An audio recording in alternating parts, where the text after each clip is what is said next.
Okay. Okay. But let me talk around it first.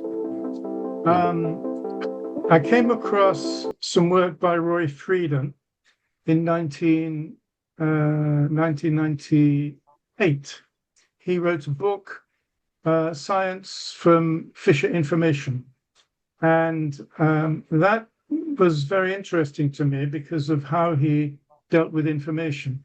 As someone who's keen on cybernetics, I previously in 1994 came across some work by Eric Schwartz, who invented a mechanism which embraced complexity and reflected living systems. So using concepts of autopoiesis, etc. And in due course, over the years, I've combined both Eric Schwartz's work with Roy Friedan's.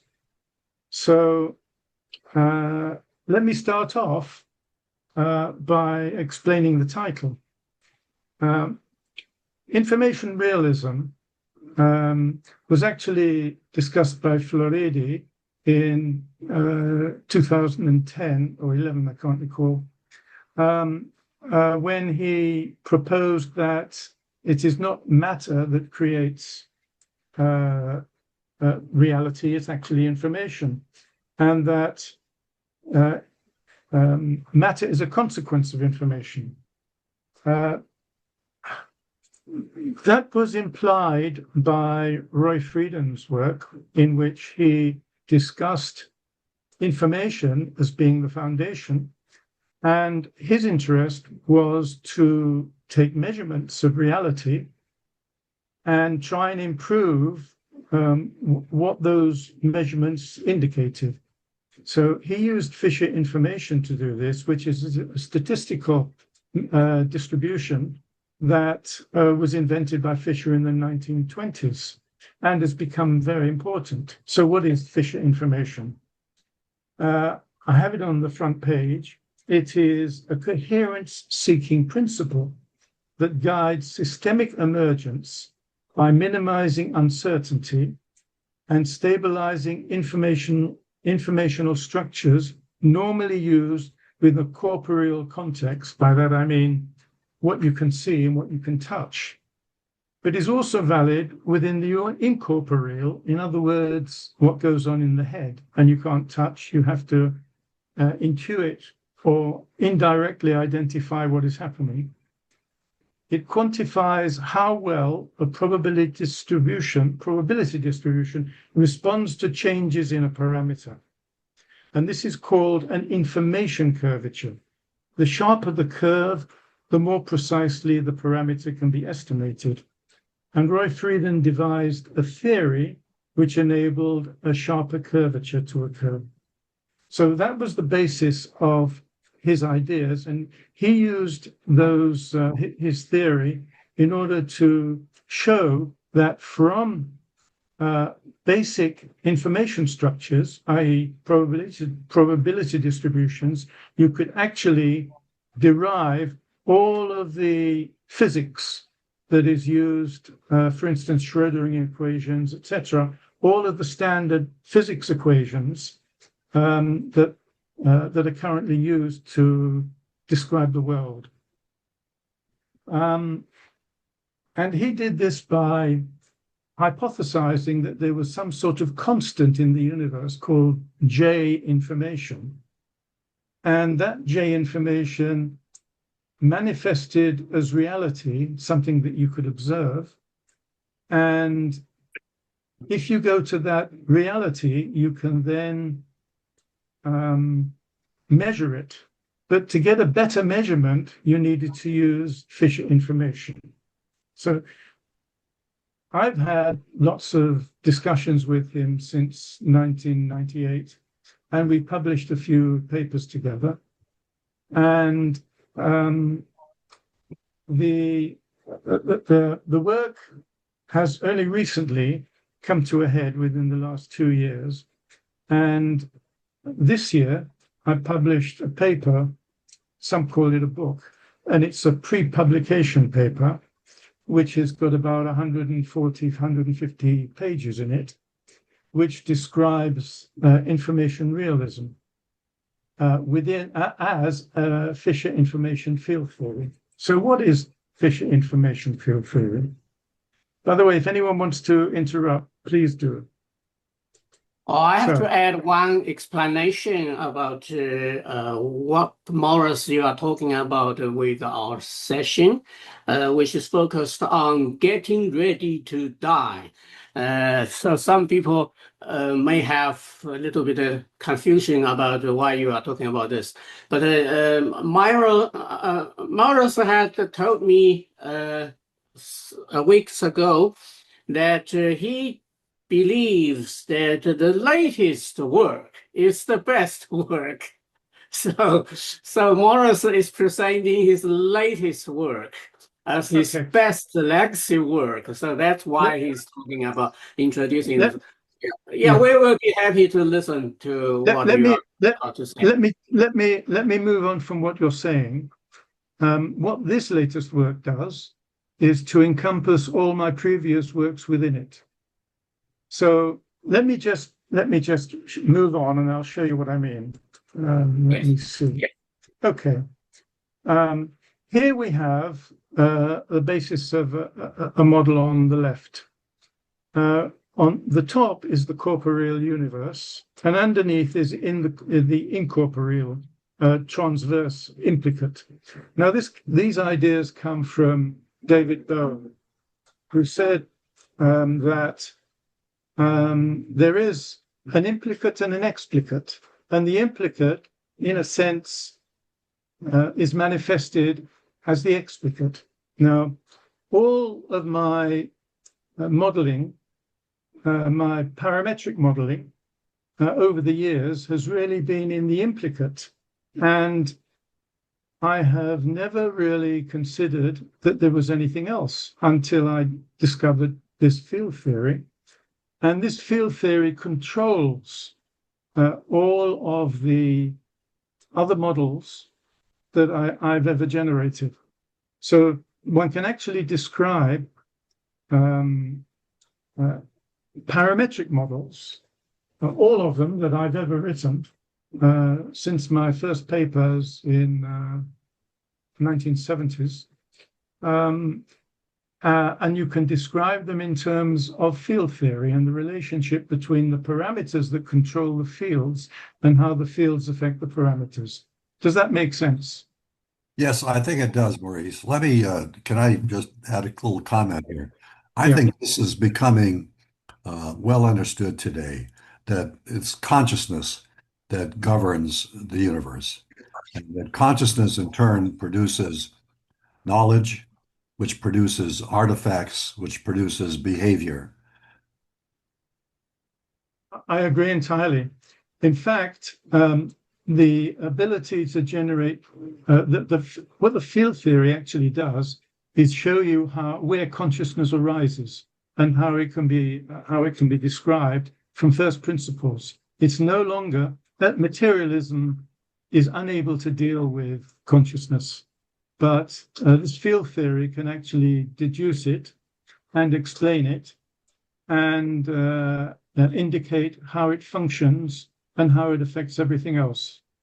Yeah, and it fits in with the quantum, with quantum mechanics, because the role of the observer is essential to create reality. That's exactly correct.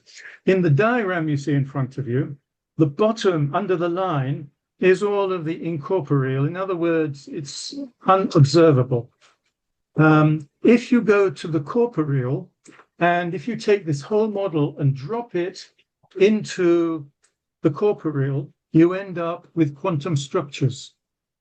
And those quantum structures, prior to the quantum structures, is information. So J information generates I information, and I've passed those slides, it's not important. And from the I information, you generate reality. Now, that reality is context relevant. So whatever happens in the real world informs the I field, which informs the J field, which creates perturbations that actually modifies the I field and changes reality. Yeah. Within this whole theory, there's something called the cybernetic archivist, and that's a thought experiment which explains how an individual can modify reality by thinking. It's a long way to get there. That's why the paper is 140, 150 pages. So it's a long read. But it's a difficult journey, because I've incorporated all of the current theory from Prigogine and others in order to explain how fields change, how they interact with each other. And I've linked that with Schwartz's work on what I call generic living systems. Autopoiesis is central to that, which is part of the biological living system model. Maurice, if I could interrupt you. Of course, please do. I presume you're assuming here matrix mechanics and not the Schrodinger equation. Well, while I did maths in my first degree, I have kept away from it since. So while my modeling is formal, it's only formal in the linguistic or prose sense. So I haven't really looked at the mathematics at all. If I know that anything that Roy Friedan has generated is actually consistent with this model, because Friedan's work lies at the core of this model. So if he's generated Schrodinger equations, then Schrodinger equations should be deducible from this field theory. So then, if I understand you correctly, Maurice, that the abstraction you're referring to is not necessarily a mathematical abstraction.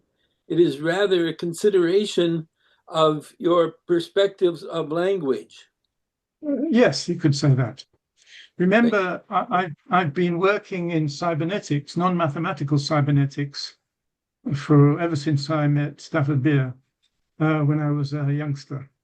And I've been committed to that field ever since.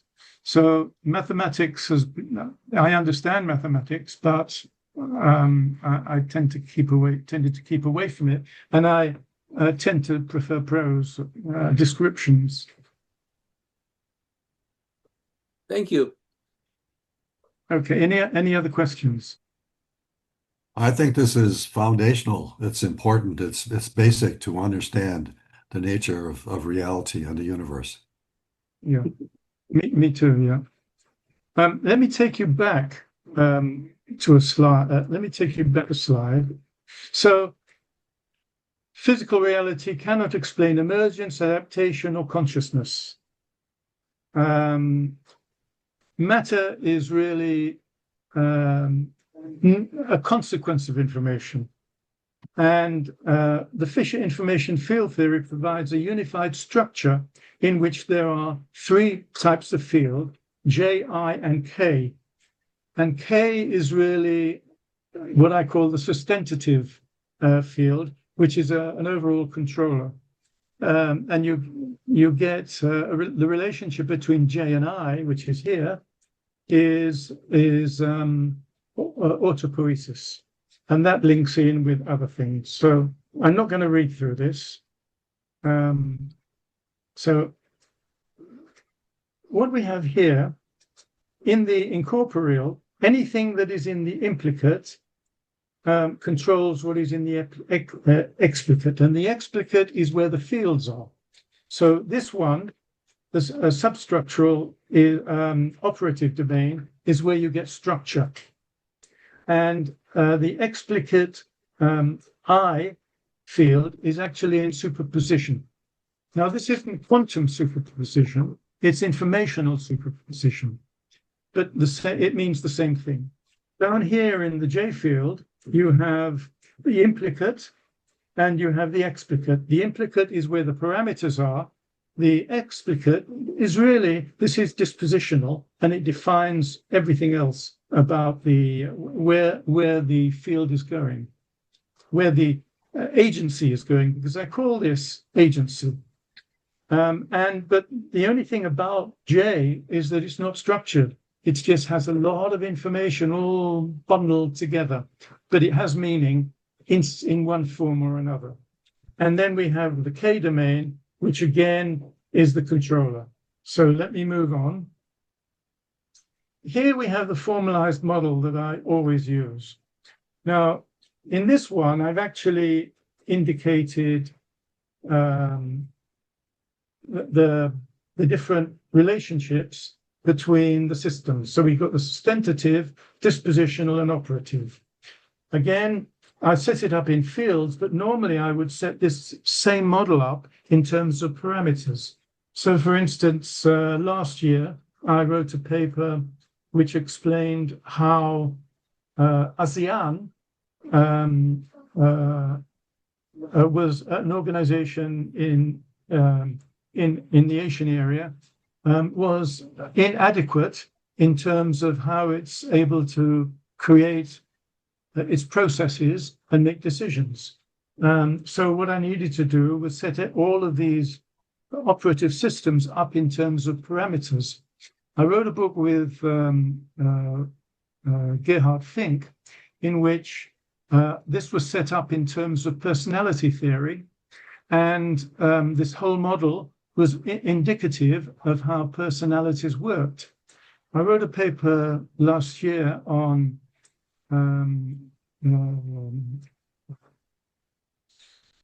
economics, in which I looked at the different models in the market economy and how they worked, and I demonstrated how one could model those processes and deduce the most effective model in which to operate within a market economy.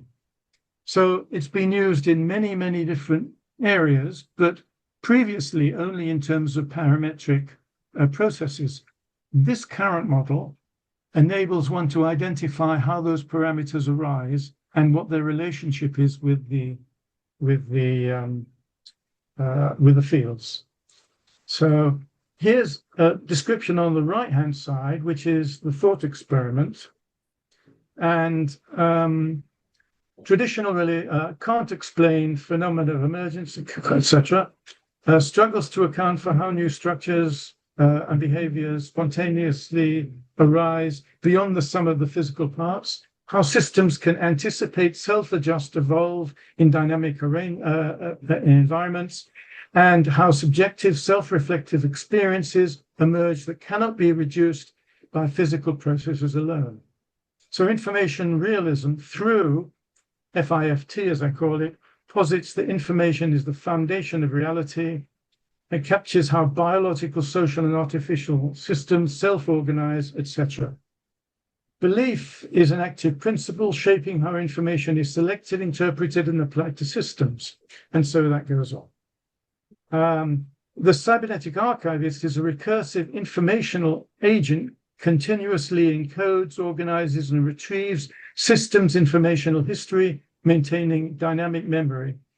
It also, in the paper, I explain how memory changes and how that can in fact change reality. The problem is that one doesn't remember that reality has changed. One thinks it's continuous. So that's another dimension of the whole theory. So, any questions so far? Okay.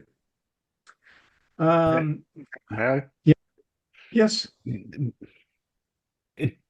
I'm sorry, but I'm getting into something which I went into before, which is if information, and this is a struggle, if information is the basis of everything, and information has a purpose for something, then we have a paradox. Because how can information be a basis if it's purposeful for something else. Okay. I don't. Yeah. Okay. You've got a good question. Now, what actually happens? I've got something called Fisher information topologies. Now, what these are the construct of autonomous dynamic generic living systems, but they don't start off like that. They start off with an information field that has nothing. It's just an information field. And if a reflection of that, for some reason, creates a structure, maybe there's a reality that creates a perturbation in this field, then that field responds and creates a structure. And that structure then impacts on reality. Now, it's not until you get a perturbation that you get anything like intention. Intention may be a consequence, but you may not call it intention. You may call it something else. It's only when this relationship between the fields actually develops into something cohesive, perhaps through some sort of autopoietic process, that you end up with intention. And that intention is a Pregonian type of intention. It's a mechanical process and not necessarily something that is driven by consciousness. But consciousness can arise from that whole process. Does that explain? Partially, yes. I'm still trying to figure it out somehow. Try to investigate interactions as a observation focus, but yes. Thank you for helping me develop the mind model or mind models. Or if I could, he assumes a manifold, some form of realistic manifold, as part of his background assumptions, as I interpret his reading. Mm-hmm. Okay. And that's some form of physical entity in that manifold. Well, let me explain something. Let me go back a second. Okay. Here we do have manifolds. We actually, I've borrowed heavily from quantum physics. There's a manifold between the incorporeal and the corporeal. And that manifold I've called the H manifold, which is a transformer, which transforms from, if you want, mind things to physical things. But there's also a manifold that relates the implicate to the explicate. And in each of these. So I've borrowed from Bohm in this, but in fact, I've extended beyond Bohm's ideas, and I've called them lateral and transverse implicant and explicate in order to enable this to work.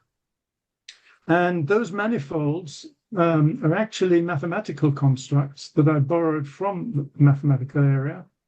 And in fact, I call the H manifold, that comes from the Higgs field idea, where particles become transformed.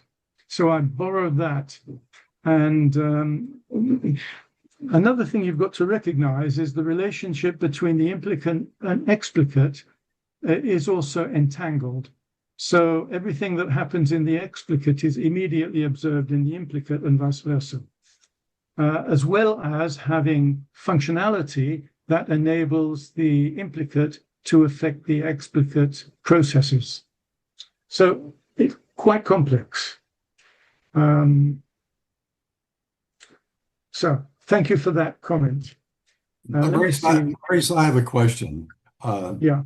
Do you, where does your legacy of this work lie? What does it consist of? Do you have a book or some articles? Yep. You can. It's this is a preprint which you can find on.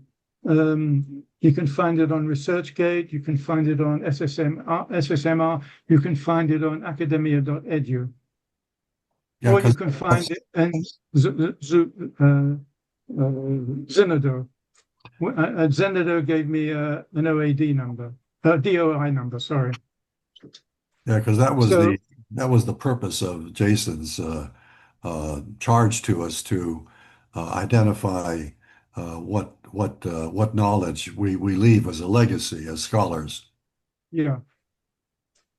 Well, this is, if I leave anything, it will be this, I think. Good, very good. Thank you, Maurice. So, yeah, thank you. I have a question. Yeah. Good. Hi. I'm sorry, I missed first few minutes of the presentation. Do you consider information as matter or energy? Or in other words, is it reality or a deduction? Information comes first. Information in the J field is everything. Anything that's possible. It's in superposition. It's anything that might be and anything that was. And that was really not my proposal. That was the proposal of Roy Frieda. So information exists before matter and energy. Is that what you're saying? Yes, that is correct. Matter and energy are a consequence. But what is information then? Right? It's a field. That's I kind of field find that information. very difficult to swallow. See, I think of one second. I think of observed reality and deduced knowledge, and information is the association of the observed reality to deduced knowledge. So information comes after you have reality and you have knowledge. How the reality is transferred to knowledge and how the sensation becomes action and action becomes sensation. Reality is knowledge, knowledge becomes reality. So information ties the two together, and that's why it is equivalent to consciousness. I mean, sorry, this is my presentation. Yeah. That's a materialist presentation. I'm looking at an information. No, knowledge is not materialism. Knowledge is totally conceptual. Well, yeah, it's a construct of information. It's construct. Exactly. So who construct? No, constructed concept. Information associates reality to concept. But you've got to mapping. It's a mapping between. I'm sorry. Ma'am, you missed the introductory remarks where he. Yeah, that's why I said I'm late. Sorry. Yeah, but he's quoting all the work that comes from Erich Schwartz, a physicist from Switzerland, who is a personal friend of mine and Maurice's, and the background theory has been published, and you can find it there. Yeah, it may be, but we are here today, and I'm just trying to make sure I capture and understand and change my view as necessary. Thank you. Yeah. Well, remember, knowledge is context related. Yeah. Yes. So you've got to have a context to have knowledge, but you can have information before you can have knowledge.